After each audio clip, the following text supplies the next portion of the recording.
अदाबर से औरंगाबाद की शान इस चैनल में आपका इस्तकबाल है। तौफीक शहबाज का ये चैनल को आपसे गुजारिश है कि आप सब्सक्राइब कीजिए, लाइक कीजिए। इस चैनल के पहले ही इंटरव्यू में हम आपकी मुलाकात एक ऐसी शख्सियत से करवा रहे हैं जिसे आप बखूबी जानते हैं।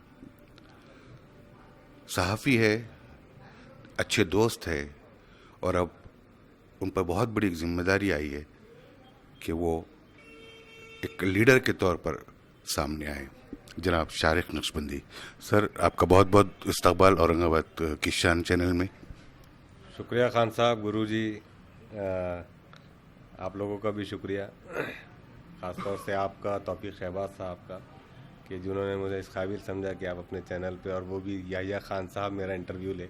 ये मेरे लिए बात शर्फ है। शारिक, जिस तरह आपने एक जिम्मेदारी ली थी एक उर्दू अखबार चलाने की, जिसे आप पिछले कई सालों से बखूबी चला रहे हैं और कामयाबी के साथ चला रहे हैं, अब एक नई जिम्मेदारी आप पर आई है या आपने खुद ली है? नहीं, ये जिम्मेदारी मैंने ली है। मुझे पार्टी की तरफ से कहा गया था कि जिम्मेदारी लेना है। मैंने सोचा और मैं समझता हूँ कि ये वक्त की ज़रूरत थी, इसीलिए मैंने ये फ़ैसला लिया। एमआईएम की जो तंजीम है औरंगाबाद में, उसको मजबूत करने की जो जिम्मेदारी है आप पर, और शायद आपका जो नेचर है, आपका जो काम करने का तरीक़ा है, वो सभी जानते हैं। तो क्या कमज़ोरियाँ आपको लगी, या यूँ कहिए कि क्या करना ज़रूरी है जिससे कि आपकी तंजीम और ज़्यादा मजबूत हो? इसमें कोई दो राय नहीं है कि अल्लाह का शुक्र पहले तो यह है कि कोई मजबूत तंजीमी ढांचे के बग़ैर हमारे क़ायद बैरिस्टर असदुद्दीन ओवैसी साहब और जनाब इम्तियाज़ जलील साहब और डॉक्टर गफ़्फ़ार क़ादरी साहब ने यहाँ पर अपनी कामयाबी के झंडे गाड़े। और एक केडर बेस्ड ऑर्गेनाइजेशन जो होती है, तो वो नस्लों को एक मजबूत सियासी हिकमत अमली देती है। और बिलाशुबा मजलिस चूँकि हैदराबाद के बाद अपने शुरुआती दौर से गुज़र रही है, तो एक मजबूत केडर की ज़रूरत है। और लोग हैं काम करने वाले, ऐसा नहीं है कि नहीं है। लोग बहुत हैं माशाल्लाह काम करने वाले। और मेरी अपनी अवलीन और तरजीह ज़िम्मेदारी ये होगी कि मैं मजलिस को गली गली, कूचे कूचे तक पहुँचाऊँ और लोगों को इससे जोड़ूँ।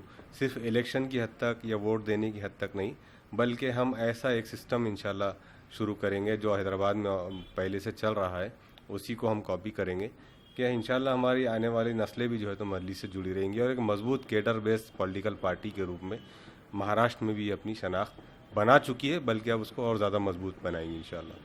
जिस तरह दीगर सियासी जमातों के वार्ड वाइज कमेटियाँ होती है, उनके एक पूरा सिस्टम होता है वार्ड वाइज जो, तो वो पिछले 6-7 साल से जो भी मजलिस ने काम किया है यहाँ पर, वो नहीं बन सका। उसकी क्या वजह है और क्या आप वो करने जा रहे हैं? हाँ, नहीं, काम वो बनी थी, वो वार्ड वाइज कमेटियाँ बनी थी, लेकिन चूँकि पिछले तकरीबन 6-8 महीने पहले महाराष्ट्र के working president doctor Abdul Ghaffar Qadri साहब ने तमाम कमेटियों को डिसबर्स करके, उनको ख़त्म करके अब दोबारा एक बहुत मजबूत सिस्टम बनाने की मुझे हिदायत दी है। और मैं इंशाल्लाह पहला काम मैं वही करूँगा इंशाल्लाह। आपको क्या लगता है, एक सियासी नज़रिया आप रखते हैं सियासी जमात के साथ, तो किन चैलेंजेस का सामना आपको करना पड़ेगा यहाँ पर औरंगाबाद शहर में? औरंगाबाद शहर में चूँकि मजलिस ने ख़ुद जो है तो मजलिस को लोगों ने चुनकर एक एमपी की शक्ल में मोहतरम इम्तियाज़ जलील साहब को चुना है। इससे पहले वो आमदार भी रह चुके हैं और अभी गुज़िश्ता एमएलए इलेक्शन में बहुत कम मार्जिन से जो है तो हमारी सीटें गई है। रहा सवाल अब नए चैलेंजेस का, तो पहला चैलेंज तो यही है कि हम तंजीमी ढांचे को बहुत मजबूत बनाएंगे। ये मेरी पहले तरजीह बुनियाद कामों में से एक काम है।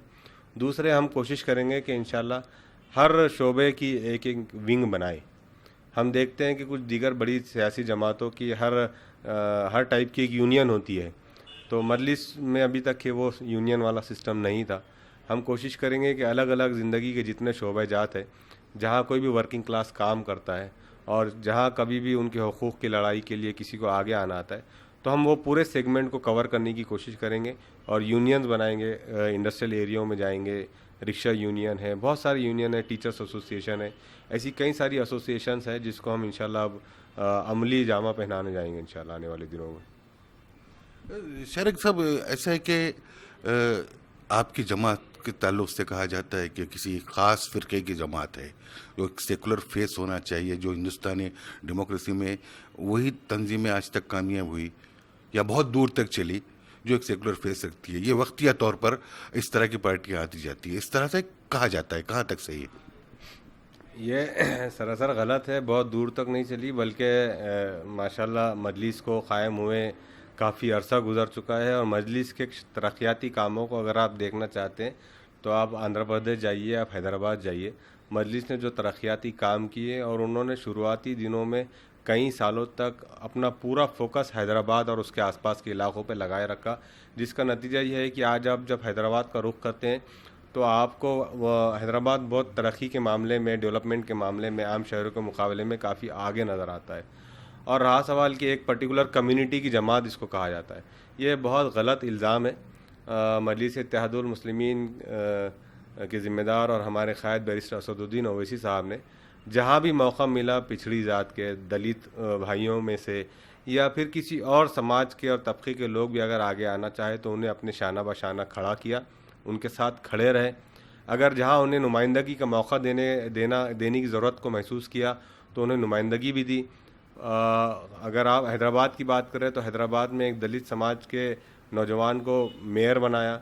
उसके बाद पूना में कई, अभी चूँकि 2019 में ही असेंबली कॉन्स्टिट्यूंसी हम लोगों ने कॉन्टेस्ट किए, तो कई ऐसे चेहरे थे जो दूसरे धर्म या दूसरी ज़ात से ताल्लुक़ रखते थे, उनको नुमाइंदगी का मौका दिया गया।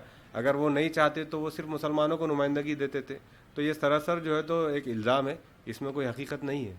ये भी इल्ज़ाम है कि आप बीजेपी की बी टीम है? बीजेपी की बी टीम है, या हम पर यह भी इल्ज़ाम है कि हम वोट कटवा पार्टी है, बहुत सारे इल्ज़ामात हैं।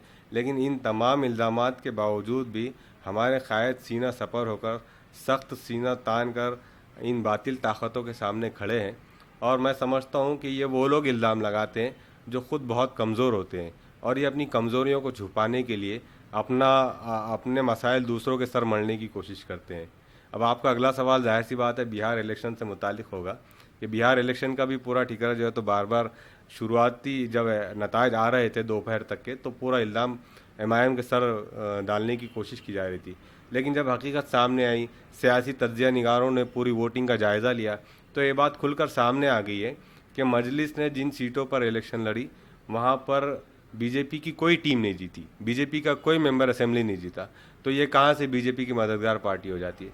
तो खैर ऐसे इल्ज़ामात आएंगे, ऐसे इल्ज़ामात इसलिए आएंगे कि बैरिस्टर असदुद्दीन ओवैसी साहब देश के और मुल्क के मज़लूम और पिछड़ी लोगों की आवाज़ बन रहे हैं, और न सिर्फ मुसलमानों की आवाज़ बन रहे हैं, बल्कि आप देखते जाएंगे कि आने वाले दिनों में कई सारे ऐसे पिछड़े समाज है देश में जो असदुद्दीन ओवैसी साहब की ताकत बन रहे हैं। जी। अगर हम मीडिया का कोई सवाल करें तो आजकल जो मुल्क में जिस तरह की मीडिया हम लोग देख रहे हैं, खुसूसन कुछ चैनल्स है जो एक तरफा बात करते हैं और माइनॉरिटीज़ को या मुसलमानों को जो है तो काट कर रखना चाहते हैं, तोड़ कर रखना चाहते हैं, इल्ज़ाम लगाए जाते हैं कोरोना को लेकर। देखिए, और जो बीमारी आई है अभी उसको लेकर देखेंगे हम तो जमात पर भी इल्ज़ाम लगाया कि यहीं से फैला है, मुसलमान लापरवाह है, इस तरह के कई सवाल आते हैं। तो इस तरह के मीडिया को जवाब देने के लिए आपके दिमाग में कोई है कि आपको लगता है कि क्या कोई जिस तरह की अपनी तंजीम बनाई है वैसा ही आप एक चैनल भी बनाना चाहिए, आपको ऐसा लगता है? देखिए, आज इस वक्त मुल्क में जो मीडिया काम कर रहा है ये देश के सबसे बड़े दुश्मन है। एक आतंकवादी आता है, साल भर में 6 महीने में 2 महीने में कोई एक मरतबा हरकत करता है, जिसका हमारी फ़ौजें, हमारी पुलिस और हमारा डिपार्टमेंट मुंह तोड़ जवाब भी देता है और देना भी चाहिए। लेकिन ये जो आतंकवाद है ये देश के अंदर रहकर आतंकवाद फैला रहे हैं। वो आतंकवादी बाहर से आता है, थोड़ी देर के लिए नुकसान पहुंचाता है और चला जाता है, लेकिन जो मीडिया में बैठे आतंकवादी है ये देश को अंदर से कमज़ोर कर रहे हैं। ये अगर समाज के एक तबके को आइसोलेट कर देंगे, उसे अलग थलग कर देंगे, हाशिए पर कर देंगे और समझेंगे कि ये देश में पुरअमन तरीके से और सुकून से रहेंगे, तो मैं समझता हूँ कि ये सिर्फ खाम ख्याली है, ये सिर्फ एक फितूर है, इसमें कोई हकीकत नहीं है। अगर आपके जिस्म से किसी एक हिस्से को अगर आप कट करने की कोशिश करेंगे तो आपका पूरा जिस्म नामुकम्मल रहेगा। आपको लंगड़ा, लूला, गहरा, गूंगा इस किस्म के नाम दिए जाएंगे और आप फिजिकली भी हो भी जाएंगे, वैसे ही महसूस करेंगे अपने आप को। यही हाल इस मुल्क में हिंदू, मुसलमान, सिख और ईसाई का है। अगर हम इन तमाम मज़ाहिब में से किसी एक भी सेगमेंट को डिस्टर्ब करने की कोशिश करेंगे, चाहे मुसलमान हिंदुओं को करे, हिंदू मुसलमानों को करे या किसी और धर्म के लोगों को करे, अगर कोई भी धर्म किसी दूसरे धर्म के लोगों को डिस्टर्ब करने की कोशिश करेगा तो ये समझ ले कि वो उस धर्म का नुकसान नहीं कर रहा है जिसको अलग थलग करने की कोशिश कर रहे हैं, बल्कि वो इस देश का नुकसान कर रहा है। अगर देश के इस एक पूरा जो भारत है, उस भारत के अगर आप एक टुकड़े को तोड़ने की कोशिश करेंगे तो उससे पूरा देश डिस्टर्ब होगा। तो मैं समझता हूँ कि इस वक्त आतंकवाद जो है तो बाहरी ताकतों से ज़्यादा अंदरूनी जो ताकतें मीडिया में बैठी है ये फैला रही है, ये देश को तोड़ने का काम कर रही है। जाहिर है। हम अगर न्यूज़ देखें या चैनल देखें या अखबार देखें तो उसमें सिवाय धर्म की बातों के कोई मसले नहीं है ऐसा लगता है। मुल्क में गरीबी है, बेरोज़गारी है, इकोनॉमिक नीचे जा रही है हमारी, और हमारे सामने बड़े बड़े चैलेंजेस है। उन सबको छोड़कर सब धर्म की बात करते हैं, उनमें आपकी भी एक जमात है। नहीं, हमारे को तो बाज़ाब्ता मीडिया हाउसेज जो है तो वो बली का बकरा बनाने की कोशिश करते हैं, लेकिन हमारे कायद बैरिस्टर असदुद्दीन ओवैसी साहब उनके हर आड़े टेढ़े सवाल का जवाब कॉन्स्टिट्यूशन की हद में रहकर देते हैं। हर उस सवाल का जवाब उस अंदाज में दिया जाता है या उस लिमिटेशंस में दिया जाता है जिसकी इजाज़त हमारे डॉक्टर बाबा साहब अम्बेडकर ने हमें कॉन्स्टिट्यूशन में दी है, और हम उसी तरीके से देंगे। और आप ये समझ लीजिए कि हिंदू मुस्लिम का चैप्टर अगर ये इसी तरीके से चलाएंगे तो ये देश को सबसे ज़्यादा नुकसान पहुंचा रहे हैं। आज ये लौ जिहाद का मामला चला रहे हैं।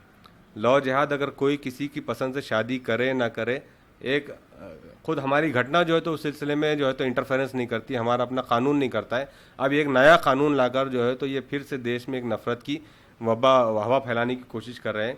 अगर ये कानून के इतलाक़ का मामला हो, मतलब इसके एग्जीक्यूट करने का मामला हो, तो सबसे पहले बीजेपी को अपनी पार्टी में ही इसको करना पड़ेगा। मुख्तार अब्बास नकवी साहब की अहलिया किसी और धर्म से ताल्लुक़ रखती है, शाहनवाज हुसैन साहब की मिसेज जो है तो किसी और धर्म से ताल्लुक़ रखती है। तो लौ जिहाद अगर आप कानून बनाते हैं तो सबसे पहले उसको आपके अपने घर पे एग्जीक्यूट करना पड़ेगा, उसके बाद आप अवाम के सामने जा सकते हैं। और दूसरी बात यह है कि लौ जिहाद से ज़्यादा अहम मुद्दे आज सर मुँह खोले खड़े हैं। आज जो है तो जीडीपी मुसलसल नीचे जा रही है। आप देख रहे हैं कि अगर हम सिर्फ औरंगाबाद की बात करें तो यहाँ से हज़ारों की तादाद में मजदूर पलायन कर चुके हैं। अब यहाँ पर नौकरियाँ नहीं है, जो नौकरियाँ अवेलेबल है क्या हम वो उन नौकरों को बढ़ रही है, बेरोज़गारी बढ़ रही है, कोरोना का मामला है। तो इस तरफ तवज्जो देने की बजाय जो है तो आप लौ जिहाद के मामले में एक आम हिंदुस्तानी को उसको उलझाए रखना चाहते हैं। तो इसका नुकसान सीधा सीधा आप थोड़े दिन के लिए राजनीति कर लेंगे, आप 5 साल राजनीति कर लेंगे, लेकिन आप जिस देश से सबसे ज़्यादा मोहब्बत का सीना ठोक कर कहते हैं, वावेला मचाते हैं, आप उसी देश को नुकसान पहुंचा रहे हैं सबसे ज़्यादा, उसी को अंदर से खोखला करने की कोशिश कर रहे हैं आप। यही आपकी जो सोच है, इसको लेकर के ही आपको शायद मजलिस का सदर बनाया गया औरंगाबाद शहर का। तो सहाफ़ी से सदर बन जाना अच्छे दिन की निशानी है? बिल्कुल, वो मोदी साहब ने कहे थे वो अच्छे दिन नहीं आए, लेकिन बैरिस्टर असदुद्दीन ओवैसी साहब ने मुझ पर एतमाद किया, इम्तियाज़ साहब ने, डॉक्टर साहब ने मुझ पर एतमाद किया।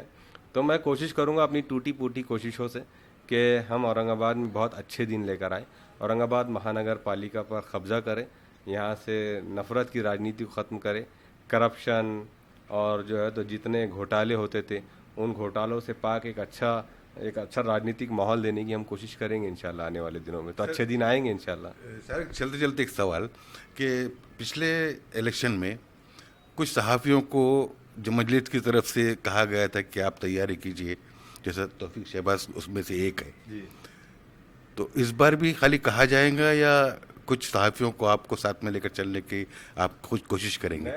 मैं किसी के अच्छे दिन आओ ना हो, लेकिन औरंगाबाद में पत्रकारों के अच्छे दिन आए हुए हैं। एक पत्रकार एमपी बन चुके हैं, आमदार भी बन चुके हैं, दूसरे पत्रकार अपोजिशन लीडर बन चुके हैं, अब तीसरे पत्रकार को फिर मौका दिया गया कि आप शहर की बागडोर संभालो। तो हम चाहेंगे कि और भी पत्रकार हमसे जुड़े, इसलिए कि पत्रकार जहन बनाने का काम करते हैं और अच्छी पत्रकारिता खुले तौर से करें। और अगर अच्छे पत्रकार रहेंगे, तौफीक शहबाज जैसे लोग रहेंगे, तो मैं रिकमेंड ज़रूर करूँगा खासदार साहब को। इवन अगर मुझे मौका मिले और ज़रूरत पड़ी तो हम इंशाल्लाह हैदराबाद तक जाएंगे और तौफीक शहबाज साहब को रिकमेंड करेंगे। अब फैसला चूँकि मेरे हाथ में नहीं होता है, फैसला हैदराबाद से होता है, लेकिन मैं अच्छे पत्रकारों की ज़रूर सिफारिश करूँगा इंशाल्लाह। उसमें से आप भी एक आते हैं, आप सबसे पहले आते हैं, ये अलग बात है कि आप पर्दे के पीछे रहने की कोशिश करते हैं। नहीं लेकिन आप, आप सबसे आगे आपका पत्रकार आपका हो। शुक्रिया। आपने आप जो कुछ मुझे आप इज्जत देते हो उसके लिए मैं बहुत शुक्रगुजार हूँ आपका। आपने इस चैनल को वक्त दिया उसके लिए बहुत बहुत शुक्रिया। और इस चैनल के लिए आपके दो लफ्ज़। मैं तौफीक शहबाज साहब के इस चैनल को जो है तो मुबारकबाद देता हूँ, और बहुत भागते हैं, वन मैन आर्मी के तौर पे तौफीक शहबाज साहब काम करते हैं। आप लोगों से रिक्वेस्ट है कि हर अच्छे चैनल को ज़रूर सब्सक्राइब करें, तौफीक शहबाज साहब के चैनल को सब्सक्राइब करें, शेयर करें, ताकि अच्छी बात लोगों तक पहुँचती रहे और देश सुरक्षित रहे। शुक्रिया। तौफीक शहबाज के बात को शायद नशबंदी भी नहीं टाल सके और मैं भी नहीं टाल सका। और हमारा ये एक आज का इंटरव्यू उम्मीद करता हूँ कि आपको पसंद आएगा। आपसे फिर से एक बार गुजारिश है कि औरंगाबाद की शान इस चैनल को आप सब्सक्राइब कीजिए, लाइक कीजिए और तौफीक शहबाज की इस कोशिश को कामयाब कीजिए। अगले मर्तबा किसी और मेहमान के साथ इसी तरह आपसे मुलाकात करवाएंगे इसी चैनल पर। तब तक के लिए मैं अपनी टीम के साथ आपसे इजाज़त चाहता हूँ। जय हिंद, शुक्रिया।